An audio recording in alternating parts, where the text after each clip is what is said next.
Hello and welcome to It's Not That Late with Liv Harrison. Hopefully you are listening on Veritas or you're watching on YouTube, maybe Facebook, or maybe you're just listening on a podcast app. This is where you're getting your late night fix, but you know it's going to be, we don't know, because every time we have a show, something happens that we don't expect, like this story I'm going to share. As we all know, I like to talk about my time in Louisiana. I act like I lived there for 45 years. I'm not even 45, although my new producer for the day would like to have you think otherwise. But when I was a small child, I grew up on 3 acres of land in Louisiana. We all know this. But here's what you don't know. I felt very deep inside my soul that I was supposed to be a writer, an author. And I have terrible handwriting. Not that that should deter you from being a writer, but I'm left-handed. So I'm the kid that has the pen smudge. Those of you that are watching, I'm pointing to my left hand. This is always covered in pen, marker, Sharpie, whatever. And I always as a left-handed person, I always go to the end of a table. If I'm eating with friends, I always go to the corner so I'm not bumping people the whole time. All right, fine. So I told myself I'm going to be a writer, even though I'm going to smudge all over the paper. Because again, I grew up, it wasn't that long ago, but it definitely was a pen and paper type of situation for writing books. I wrote by the fire at night. Not really. I did have electricity. But you know what I did have? I had all this extra paper with those lines with the dashes, so you could practice your handwriting. And I think I had so much because my teachers were like, you are awful at handwriting. Here's a stack of these papers to use to work on your penmanship. So I took that as you should write a book. And I did. And I spent about 3 weeks writing a book, smudging all over these papers. I cannot draw, y'all. I cannot do anything artistic. I was drawing things. I was painting things and I was gluing the papers together. I think I might have stapled some. I don't know. Probably sewed them. It was awful. They were so ugly. Here's how bad it was. And this is really bad because my parents actually listen to this show. They don't listen to everything I do, but this show they listen to. They can close their ears right now. My parents wouldn't even buy my book. They were I'm not kidding. It was so bad. It was just a wad. It was a wad of paper and it was just ugly. And I had a wagon back in the day. What was it? Little Tykes? Right? Remember Little Tykes? And the wagon that you would push in the sides and they would go down so you could get in the wagon.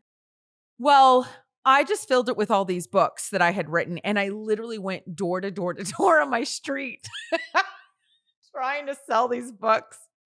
Y'all, no one bought them. It's really sad. I spent so many days doing that and no one bought any of my books. I did that. That was something I did as a child. I also would do all sorts of things. For instance, my poor mother, I would constantly give her things to do for me and my friends outside. And she didn't want to do them. She was getting her master's degree. She had 3 kids. At one point, she was pregnant with my 4th brother. She didn't want to sit around and have me dictate what she should be doing with her life. But often I would say, Mom, you need to come outside and tell us all that you have Kool-Aid by having a tray with Kool-Aid in the little paper cups and scream, Kool-Aid, kids. And then we're going to run to you. And then we're going to take the Kool-Aid. Literally told this to my mother, at least on a weekly basis. And here's what's really cute about that. Even though she didn't buy my books, which I do remember, she did make Kool-Aid, put them in little paper cups, come outside with a tray and say, Kool-Aid, kids. And we would come running. And by we, I mean just myself. None of my friends would follow. My brothers were eating sand. This is a perfect segue into my current friends and how they still treat me. how they interact with me. Those of you who have followed my career, my bustling, famous career, so basically my mom and dad, you know this person, which they don't like this person. Taylor Schroll, who I am blessed enough to be a co-host on his show. And if you listen to or watch Forte Catholic, which is Taylor's show, and that is a very successful show. It's been on the air, 5 years, 6 years? How long have you been around? Yeah, thank you for celebrating our 5-year anniversary because you're part of the show now too. But I haven't been there all 5 years. It was very successful for 2. The last 3 have been a little different. The last 3 have been amazing. And on that show, Taylor picks on me and he's allowed to be mean to me. But here's what's so fun about this. This is my show and Taylor has to be nice because my mom and dad watch this show, Taylor, and they will get so mad at you. Here's what I don't understand is you constantly tell me that no one that likes you likes me. And yet I am in your inner circle you keep bringing me closer. So I don't understand what's wrong with me, what's wrong with you, what's wrong with them. I enjoy toxic relationships. Yeah, no joke. Lots of drama. Taylor, you are behind the producer desk. You look different than JW. His wife had a baby, so that obviously involves him. He's got to deal with family life and all these things. And you've been kind enough to step in. And I don't know, we might never let you go, Taylor. We'll see. But you're going to play producer today. I don't know. The difference between me and JW is that I'm abandoning my children to come here. And he's like, I should be a good dad and go elsewhere. We all know JW is a much better person than everyone else in this room. That is very, yeah, we didn't have to get on the radio to make that happen. So I want to know your thoughts. You heard me say how sad my childhood was, that I made books and I tried to sell them to neighbors and my parents and no one bought them. I'm guessing you're not surprised by that. I mean, it is so difficult for me to sit here and listen to you tell stories and not be able to break in immediately. Like my biggest takeaway from that story was you were like, oh yeah, and then my mom brought out Kool-Aid, which means like I love her. She sounds amazing. She hates me, but I love her. And she sounds awesome. But like the biggest thing you said was you like, oh, and then I came running. And I'm like, no, you didn't. Like you weren't running anywhere to go get that Kool-Aid. I was. This was pre-Roly Poly Live. This was before I got too chunky, Taylor. I could run. Well, maybe, I don't know. I mean, for me, I thought I was running. Oh man, all I want to do now is like I want to. You want to see pictures? No, I want to like record you running now and put it on the show. See, now that I can do. I can run now. Now I can run. Back then I couldn't. Yeah, all right. Maybe it was like we can put that music. A slow jog. You know what's funny? I actually went running with a friend in 2018. So I was like probably 100 pounds heavier than I am right now. And because that's when things really started changing from me, was 2018. And she was when you started running. I wonder if there's a correlation. Actually, it wasn't the running, because that I stopped. I was like, this isn't helping at all. And here's what she told me. And she's one of my best friends in the planet, both. And on. The files are in the computer.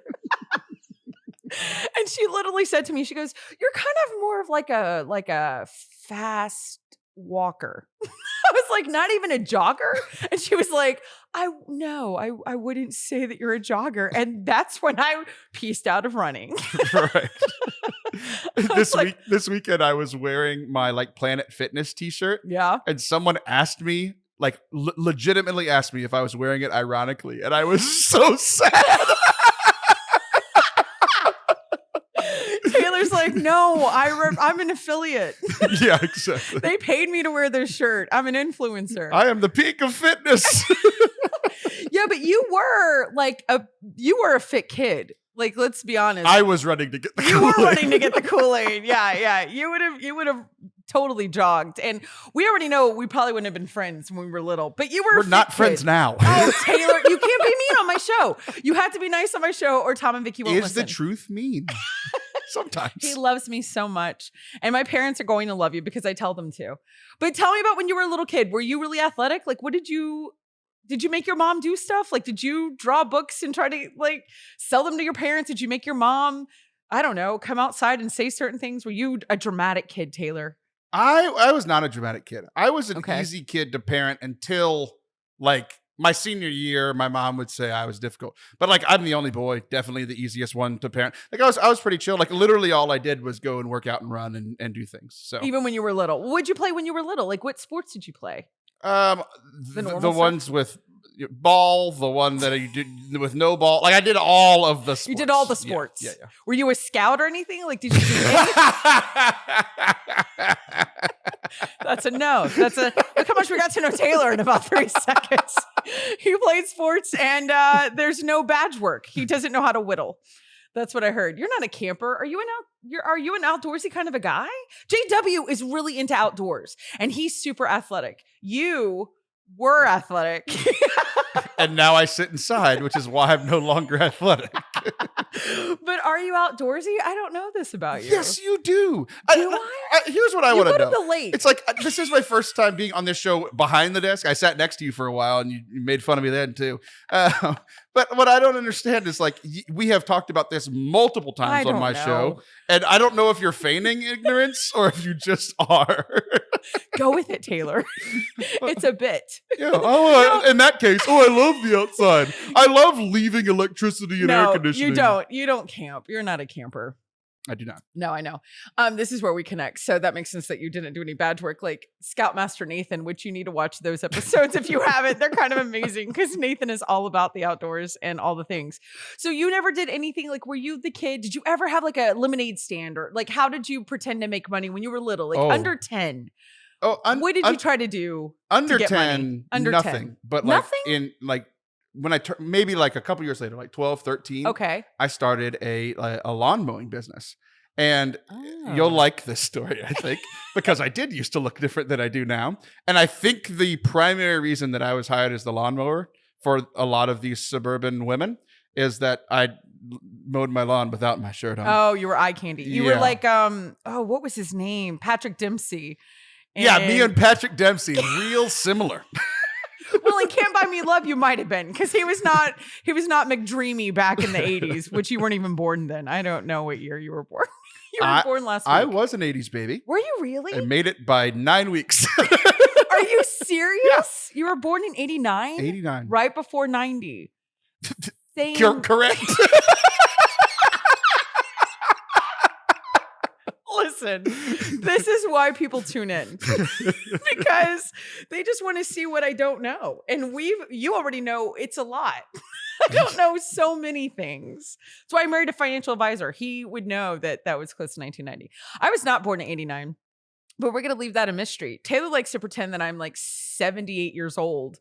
And it doesn't take that big of an imagination. You're the worst. So you had a lawn mowing business. You didn't do anything when you were tiny little to make money. Your parents just gave you an allowance? I don't understand. No, of course I didn't do I seem like a person that got an allowance? I didn't grow up like you, Olivia. And we're into the rich jokes. All right, everybody. So this is the new producer, Taylor. If you've seen us, we do work together and you'll be seeing this face from time to time in his voice. Don't leave the show. Come back, you guys. You are tuned into It's Not That Late with Liv Harrison.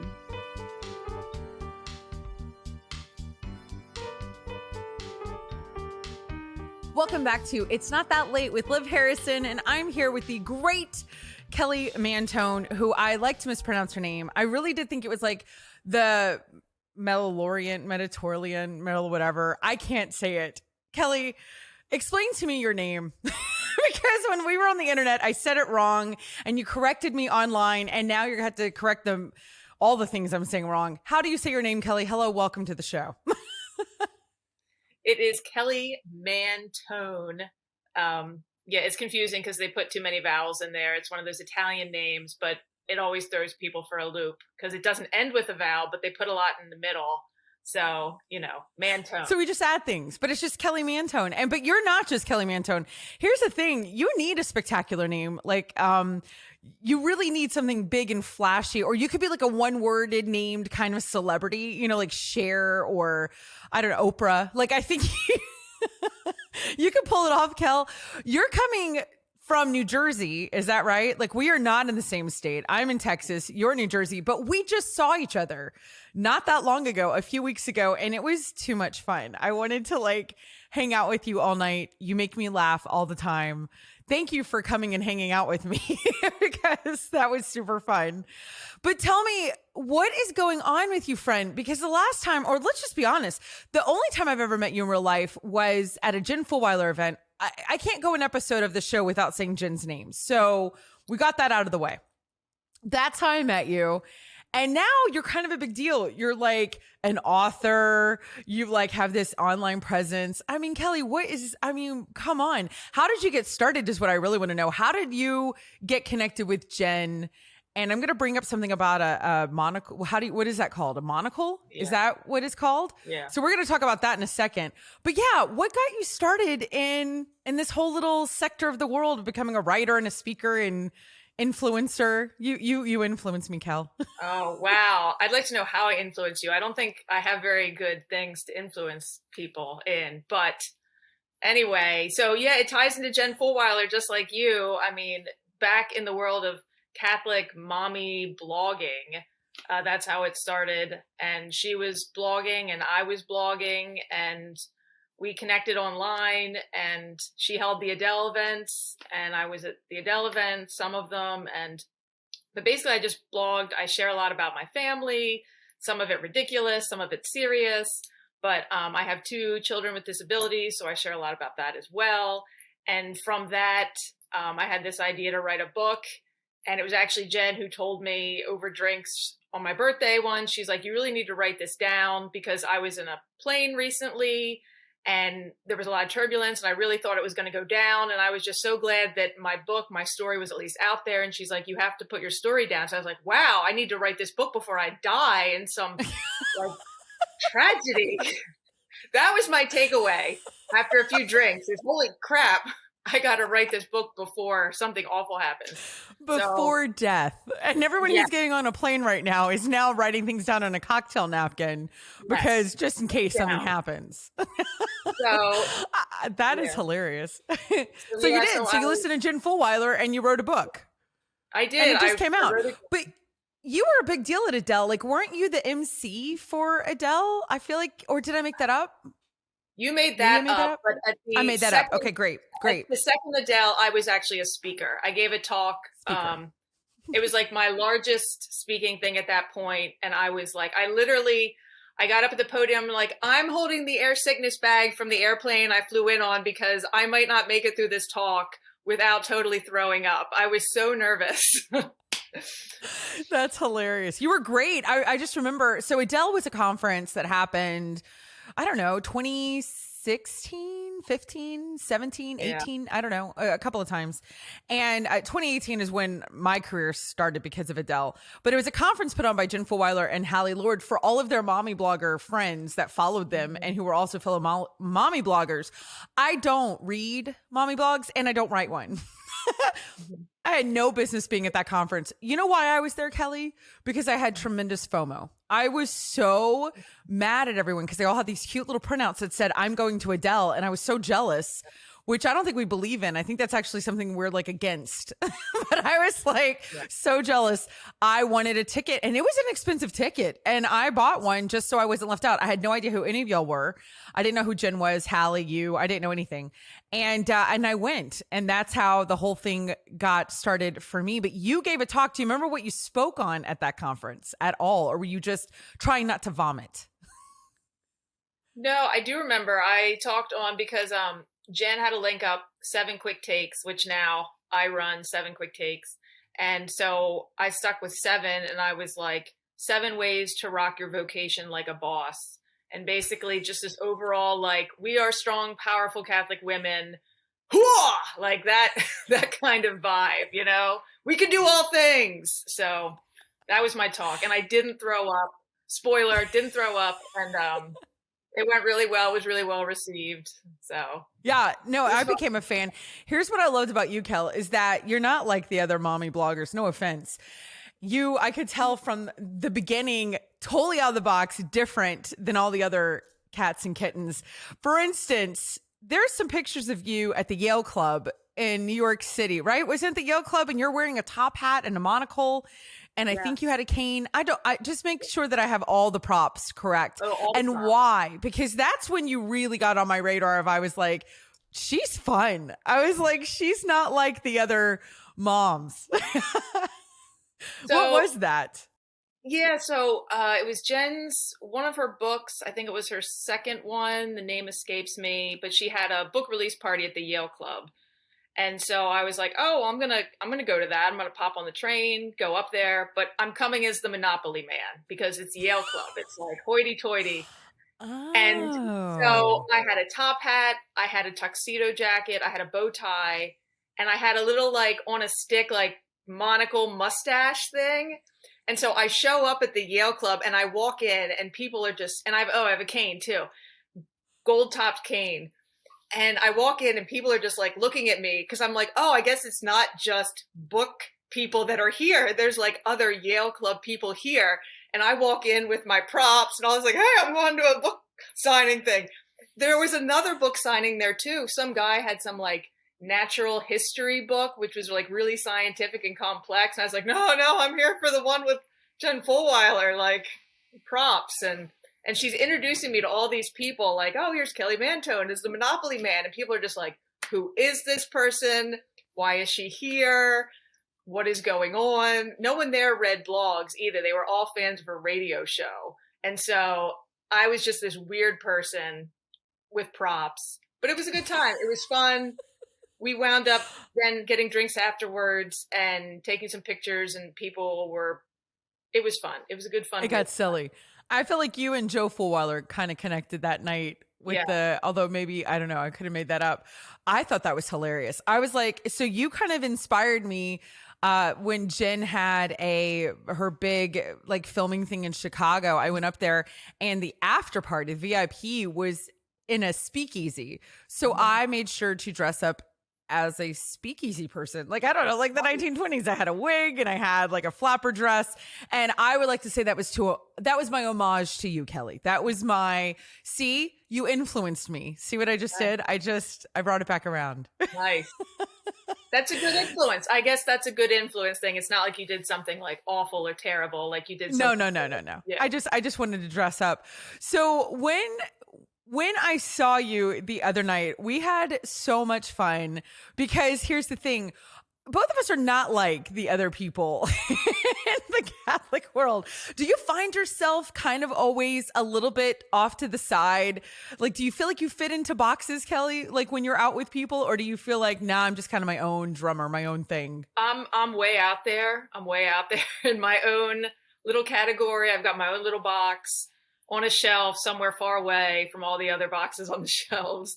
And that's fine. I've accepted that. And, so I'm fine. You're okay with it? Yes. So one of the things we talk about all the time is about being extraordinary. And people think that means you have to be really like big and out there and crazy. But what you do, what's so interesting about you is that you're kind of in the background though. You're kind of more of an introvert than I think people would guess. Like you don't mind, like you can handle the spotlight and do all this kind of stuff, but you're not a flashy, look at me kind of a gal. You're out of the box, but you're not loud about it. And I really admire that. And I find that to be part of what makes you extraordinary.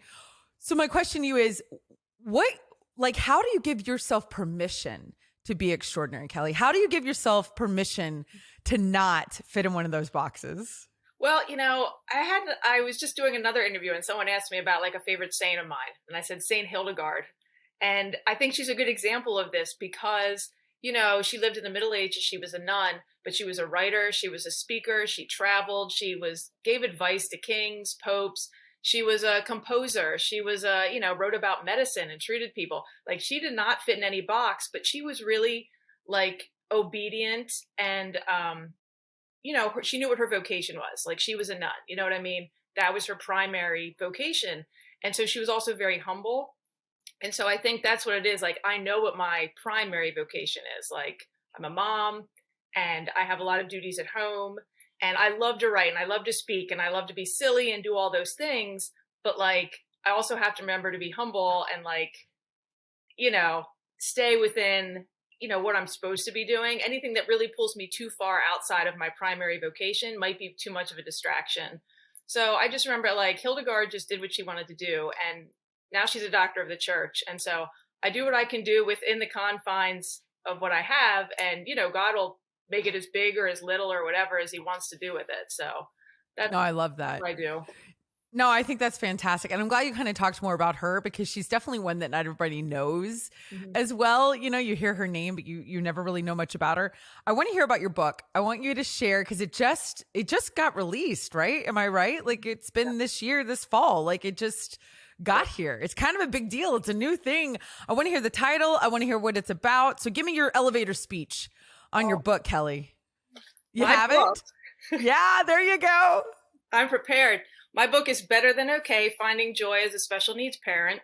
And it basically details my journey, my family's journey, especially mine being like getting the diagnosis of my two youngest sons and being at my lowest point spiritually, mentally, and now moving to where, you know, my life is full of joy. My son's life is full of joy, and I can dress up as the Monopoly man and go out and have a good time.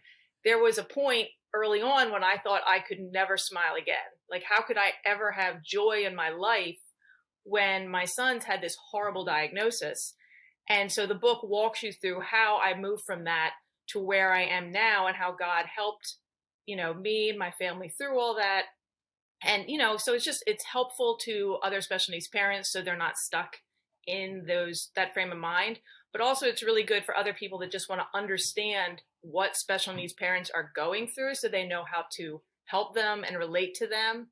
And also a lot of people have said that the steps that I offer are just helpful for going through other sort of like traumatic events as well. So, but yeah, so that's my book, and it's Better Than Okay.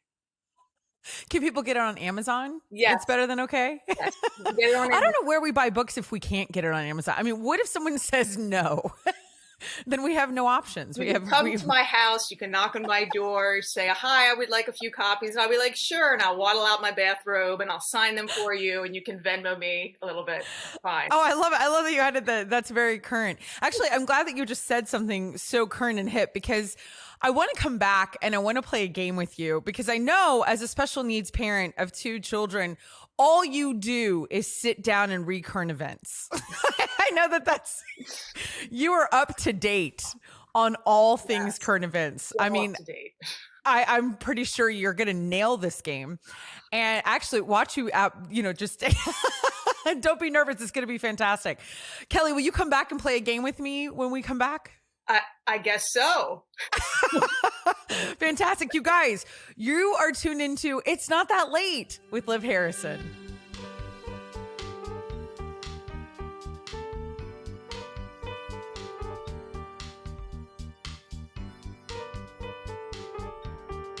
Welcome back to It's Not That Late with Liv Harrison. And as we know, I've got a new face on the screen today. And now we're going to actually, Kelly did her face. That's a pretty face on the screen. But we've got a new producer in studio, which no one's ever heard of this guy, as I said earlier, but some of you might get to know him. His name is Taylor Schroll. And I apparently won a really bad bet somewhere in life that this man keeps coming back into it. You're like a piece of gum on the bottom of my shoe, Taylor, that I just can't seem to like get enough traction, you know, like. You know what? We'll deal with you later. Let's play a game, shall we? While you have your fantastic guest here.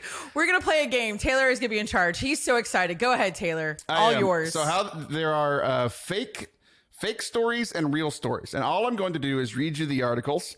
And then you wonderful ladies get to guess if these stories are real or fake. Are you ready? The whole article or just the headline? Well, I mean, we'll see. It depends on how much you want to talk trash about me instead of playing the game. Okay. So here we go. I'm going to start with this first one. Ready. Sprinklegate sinks a UK bakery's top sellers after sprinkles the topping is found to be illegal. And Liv is going to make me read this as my first appearance on the show. A British bakery has been forced to pull its top-selling cookies from the market after regulators informed the owner that the sprinkles are illegal. The U.S.-made sprinkles contain a coloring that's legal for some uses, but not for sprinkling. Rich Myers, owner of the Get Baked Bakery in Leeds, disclosed the recent setback, and he was very upset by this, saying, quote, "This is very expletive annoying." Expletive annoying. Do you ladies think this is a real news story or a fake news story? I say I say real. I mean, that sounds something like I know in Great Britain, like they're so like more into what they eat than Americans. We're like, we'll eat it. We don't care. We'll die. It doesn't matter. And Great Britain's like, so we have rules. So I say yes. I say that's true. Kelly, what are your thoughts? I say it's true. It's probably like they don't want our red number 40 or whatever. Is that what it is? Yeah, I think Taylor, so. is that true? You are both correct. Give yourselves a hand. Yay! Is it red number 40? It is a coloring issue, but this is what the owner says. It is highly unlikely that we will find any legal sprinkles that we can use as a replacement. British sprinkles just aren't the same. They're totally expletive. That's literally what the story says. I think they're very proper, the sprinkles. They have monocles and a mustache. Sprinkle. Okay, we're ready. Do it. We have probably one more. We could do one more. Okay, let's do one more. Let's do one more. Oh, no, we have to do two more. We have to do two we'll more see. because then you you'll can't know read the this whole one's article. fake. Oh, okay. Oh, I didn't. All right, Kelly, try really hard. This is going to be really difficult. All right, so I'm going to do the true one now, or maybe the fake one. Who Oh, knows? we don't know. A teleconferencing pastor requests any worshiper currently speaking in tongues to go on mute. This is in Depew, Oklahoma. In an effort to reduce disruptions during a prayer meeting held by teleconference Tuesday, Pastor Terry McEvers of the First Pentecostal Church of God reportedly asked that any congregants presently speaking in tongues place themselves on mute for the duration of the service. And his quote is, "Though it is only natural for the Holy Spirit to overwhelm us as we gather in praise, we have quite a lot of God's children on the line this morning, so I need those of you crying out in the heavenly language to turn off your device's microphone." Kelly, you go first. I think it's true. I feel like I actually heard about this, but maybe I'm wrong. Maybe it's some weird meme my kids are telling me about that actually I don't know, but I'm going to say true. Kelly says true. I'm going to say false because first of all, I've never heard of that town in Oklahoma.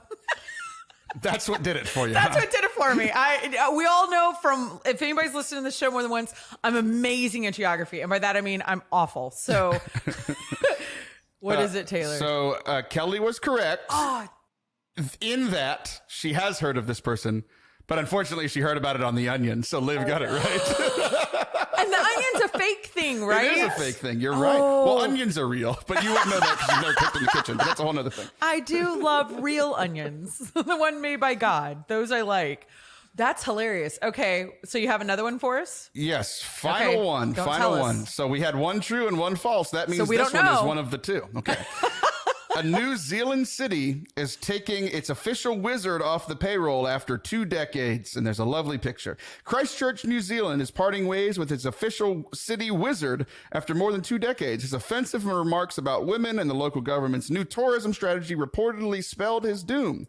Ian Brackenbury Channel is known as the Wizard of New Zealand, apparently even on official documents like his passport. He's been in the Christ City's on the city council payroll since 1998, receiving an annual salary of 16,000 New Zealand money, which is about 18 cents here. I'm just kidding. I made that part up. What do you guys think? Oh my gosh. Wait a second. I want Kelly to be an official wizard for New Jersey. I wish that was a thing. I'm going to go with, I don't know. I kind of feel like that's fake because I feel like all of a sudden he didn't get offensive. Like, I feel like he would have been offensive the whole time. Like, he would have been an offensive wizard. I don't know. I think that's fake.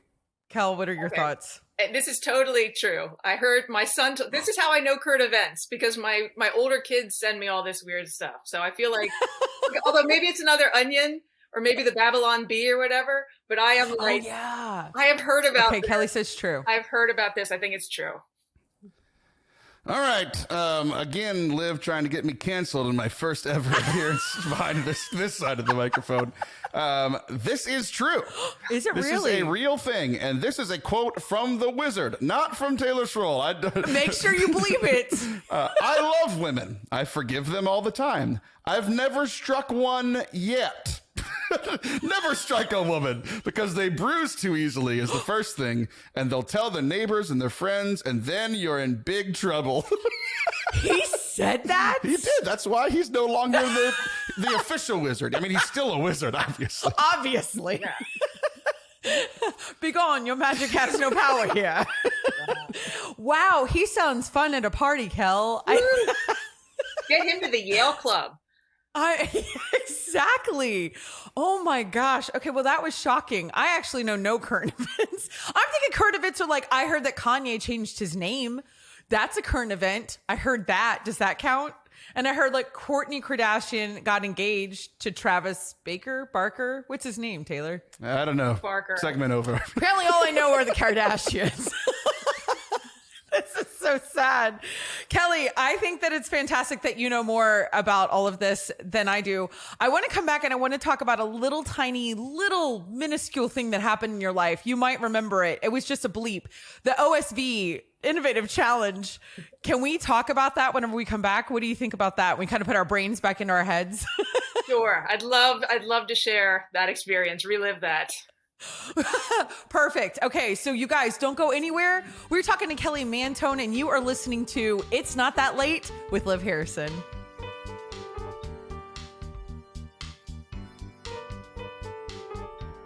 Welcome back to It's Not That Late with Liv Harrison, and we are with Kelly Mantoan. Here's the thing. There's this really cool project, I don't know what to call it, program that started a few years ago.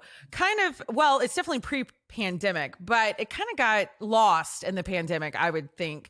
Not a lot of people have heard about it. It's called the OSV Innovative Challenge, Our Sunday Visitor. Now, we've had a couple of people on before that were part of this year's 2021 OSV Innovative Challenge. And one of the top people is Kelly Mantoan. She actually went out for it. 600 people applied. And you were in the what, Kelly? The top 12? Top 10? Top 24. Top 24. So what is the OSV Innovative Challenge? If nobody's heard of it, this is our first time. What exactly is it? So it's an accelerator program. So people have all these great innovative ideas for like a ministry or a business or an app, anything that, is going to innovate the church. You apply and it gets narrowed down. And so as a semifinalist, the 24 of us, we went through a really intense business accelerator where we helped kind of develop our ideas more, learned about funding, fundraising, all this like really complex stuff that I had no idea as a, kind of startup person. And then after that, we gave a pitch and then it was narrowed down to the 12 semifinalists who then compete for the $100,000. There's $300,000 grand prize. So it's Did you make it to the 12? I thank you for rubbing it in. No, I did not. But you made it to the 24. I made it to the 24, and that was a valuable experience. And I did get some funding from OSV as a semifinalist. So that has been really helpful in growing my ministry, accepting the gift. Even though I did not make it onto the next round. But that's okay. We're not going to talk about that part. We're going to talk about what is your program? What did you pitch to OSV? What earned you that amazing top 24 spot? I mean, come on. It was out of 600 people, Kelly. Don't make that like you're a big deal. That is really impressive. I'm impressed. Thanks. So what did you come at to OSV? So in all my free time between blogging, homeschooling, being a mom, caregiver, and writing this book, I thought, hey, I'm going to start a ministry for Catholic special needs parents. So it started with a one-day conference in 2019. And then I was like, hey, parents need more than a one-day event. So about 2 years ago, I started, while I was in the hospital with my youngest son, actually, a ministry. So that's what I put out to OSV. So obviously it's still very young ministry. And obviously I've been trying to grow it through a pandemic, which has not been like easy, but that's what I pitched to them. And we just provide resources and support to Catholic special needs parents to help them grow in their unique vocation. So through conferences, blogs, support groups, an online forum type community. So, and we're growing, thankfully, the funding we did get. I'm producing a lot more new materials now that we're going to be releasing by the end of the year that are going to be a real help to parents so they can learn to advocate for their kids, advocate for other families, and hopefully get more in-person support groups set up, which are so crucial and that we really need following all this time being apart from one another. No, I think that's fantastic. What is the name of your personal ministry? What is it called? Accepting the Gift. Accepting the Gift.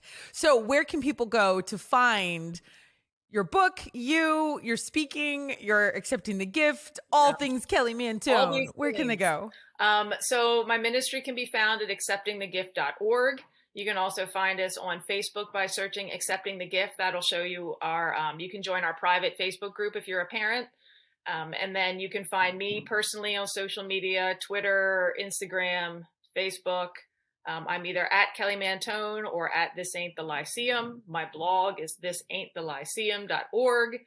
Lyceum is Lyceum. That's a hard word, Kelly. I mean, when you rebrand, you might have to let that one go. I know, but it's so clever. It is so clever, which is what you are. I mean, you are just so Google clever. my name, Kelly Mantoan. I mean, it all comes up on the first page. It'll all be there. I want to know the names though that didn't make it as your ministry name. You accepting the gift is clever. Like that's really cute. I like it. It's also very positive and it's very, forward. So what were some of the names that you were bouncing around that you were like, that's not going to work? Oh man. Do you even remember? I don't remember because Accepting the Gift was actually the name of the one-day conference. And I thought that would just be the name of the conference. And then I was like, oh, I'm going to make this a bigger thing. I'm just kind of taking that name and just going with it. But I forget, I actually did have a brainstorming session with people and it was Accepting the Gift. It was, really long, convoluted things. I was like, no. We can't make a website with that. It's got to be simple. So it's got to be simple. I forget, but once I said Accepting the Gift, everybody was like, oh, that sounds really good. So that's a good one. So those of us who didn't make it to the top 24, I want to hear and obviously OSV is not listening to this because they have no idea who I am. What is the best tip you got out of the accelerator, Kelly? Like for those who are out there, who are entrepreneurs, who are, just starting out, I don't know, anything. What were you like? That was a gem. Really, I learned so much because just coming from the world of being a mommy blogger, sometimes I would look at Pinterest or different things for like ways to grow my blog or turn my blog into a business. And they were all garbage in hindsight, So this was like, I feel like I almost got like a mini MBA. Like I really learned so much about how to plan for the future, how to, book, like just how to plan money stuff. I had no idea with money. So for me personally, having no business experience, I just learned a lot about how to run a business in general. If you already knew how to run a business, I don't know if it would be as helpful to you or anybody, but for me, it was very helpful. I have no idea how to run a business. I'm trying to be a trophy wife. That's what I'm trying to do. So that's it. That's my business plan. So I'll let you know how that goes. But I love that you had such a good experience with OSV. I'm guessing you highly recommend it. Do you think that are you able to go out for it again? Is this something that you're allowed to apply for more than once? Are you kind of need a break? I think because I was in the semifinal round, I don't think I could go out for it again. But if you didn't make it to that round, I think you could probably apply again. It was absolutely exhausting. It was draining. I was freaking out.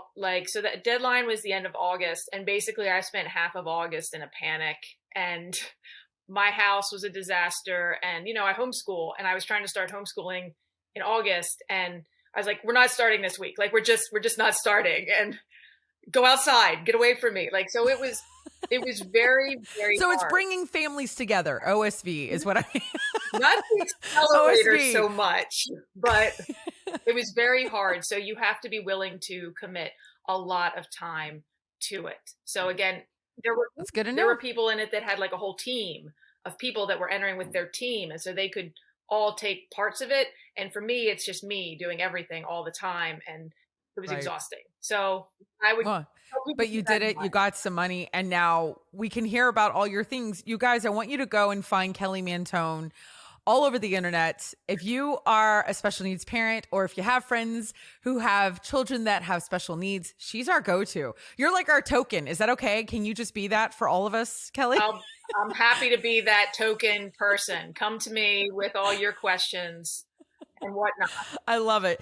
Kelly, thank you so much for hanging out with me today, even though we're not in the same state anymore. You were just a pleasure.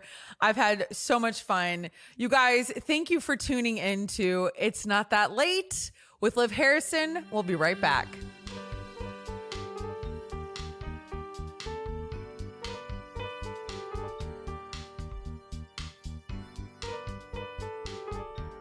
Welcome back to It's Not That Late with Liv Harrison, and I've got Taylor on the couch because Taylor, you've been sending in, well, you've sent in one video. Yeah, very consistent. You're our like technology guy for the show, right? Because I think of you as like that's what you pay me for. Yeah. You're the IT guru. You the last time talked about, I don't know, what did you talk about? Star Wars stuff. See, this is really confusing. No, I didn't. And that's not what you asked me to do at all. You asked me to do pop culture stuff, and now you're just like, hey, were you talking about computer chips? I don't know. Did you know that there's a computer chip shortage? There you go. There's your technology update. I didn't know that. Is that true? Yeah, that's why nobody can get video games and computers, and that's why you can't rent a car because there's no new cars because they all use computer chips now, so that your car can be controlled by the government. And they can track you. Stop it. You're the worst. So I want to talk about, because you are younger than me. And that was so good. You were so quiet just then. You are younger than me. Because somebody honked the horn and no one's supposed to be here. I'm real confused. And you know all the things about what the kids are doing these days. I have to tell you, I was at this conference in New York a few weeks ago, and everybody was talking about Twitch. And I was like, ooh, I know what Twitch is. Wait, you went and hung out with a bunch of old people and they talked about Twitch? They did. You were like, oh, wealthy people, which means old, which means... You're the worst. But they were talking about Twitch. They were all asking if they should be on it. And I was like, I don't know. And then they were like, what is Twitch? And I was like, I don't know. So I thought you could tell us, because that's pop culture-y. Well, you've been on Twitch before with me. we went on a game show together. Oh, you did Peter's it on your own. Show. Yeah. Game. Oh, yeah. Game. What do you think it's called? Game of Fun. Sure. Game of Game of Favorites was Game the game of that you have Favorites. played twice on Twitch that you're very confused about. And so what do you think Twitch is? People watch you play games. Sure. Yeah. Is that true? Yeah. People are live streaming, mostly playing video games. Yeah. Sometimes, like, we could put this show on Twitch if you would like. It'd be live, And people which would watch it. we probably shouldn't. Let me do some editing first. But yeah, Twitch is people play mostly video games live, and then you can like comment. So the game that you played, you were a contestant on this guy's Twitch channel, and people were commenting, and you were very confused by that. I was very confused, but you can't talk to them. But I could talk, like we were on screen at the same time, so we could talk. There's somebody else I know, Mrs. Ruby. Do you know Mrs. Ruby? I do know Mrs. Ruby. Yeah, so she has a cooking channel. She does. She has like, do you think you have a lot of cameras in here? She has like 12 cameras in her kitchen. So it's like, there's like a camera on the oven and a camera on the like island and a camera where she's dicing and a camera where she's mincing and a camera where she's doing all these things.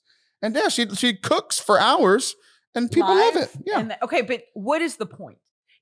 Do you make money if you're on Twitch and people watch? You do make, you can make money because people can subscribe. And like, you know, like usually like you always talk about like subscribing like to the podcast or YouTube, that's free. But like subscribing on Twitch is like, I want to support these creators. So like a subscription is like $6 a month, and like Twitch takes half of it, and you would get half of it. Right. That's cool. So people could subscribe, and it's just like, they want to support creators. Do you have a Twitch? I do. I haven't streamed video games because usually video games is my stress relief. And then streaming made me rage more, which wasn't good live or good for like my personal health. So I stopped doing it. So now I just play video games and say whatever I want because I'm not live on with people watching. But one cool thing, if you have Amazon Prime, which you do. I do. Anybody with Amazon Prime gets one free subscription for your favorite creator. So whoever your favorite creator is, like ForteCat on twitch.tv/ForteCat, you can subscribe every month for free with Amazon Prime. It's part of your Amazon. So you're already paying for it. So you can gift someone $3 a month for free by subscribing. So like Peter or John Blevins, whose hat like I'm literally wearing our right friend now. John Blevins. Yeah. He is called Bearded Blevins, and he's a big Twitch player, and he's doing it with Bearded Marco. He is. Which I'm surprised you know that. I'm shocked. Are you impressed? I'm really impressed. That's because I'm friends with his wife, Elizabeth. Oh, that makes sense. So yeah, twitch.tv/Bearded Blevins. You can use that free subscription or, him. You know. Or Mrs. Ruby. Or Game of Favorites. Or no, not Game of Favorites. Don't support him. I'm just kidding. I love Peter. But now everybody's in the know. So now you know what Twitch is, and now you know a little bit more about the new producer that's on the show. Taylor Schroll, who's going to make us all cool and young. Okay, you guys, don't go anywhere. You are watching and listening to It's Not That Late with Liv Harrison. Okay.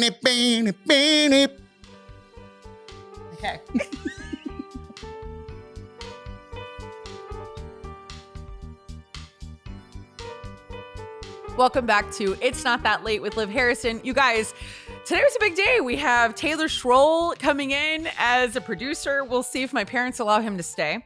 We have Kelly Mantoan, who was an OSV Innovative Challenge semifinalist. She has a new book, and she has an incredible ministry for special needs parents. Please check her out and support this incredible ministry. Maybe buy the book and give it to a parent that you know who is dealing with special needs.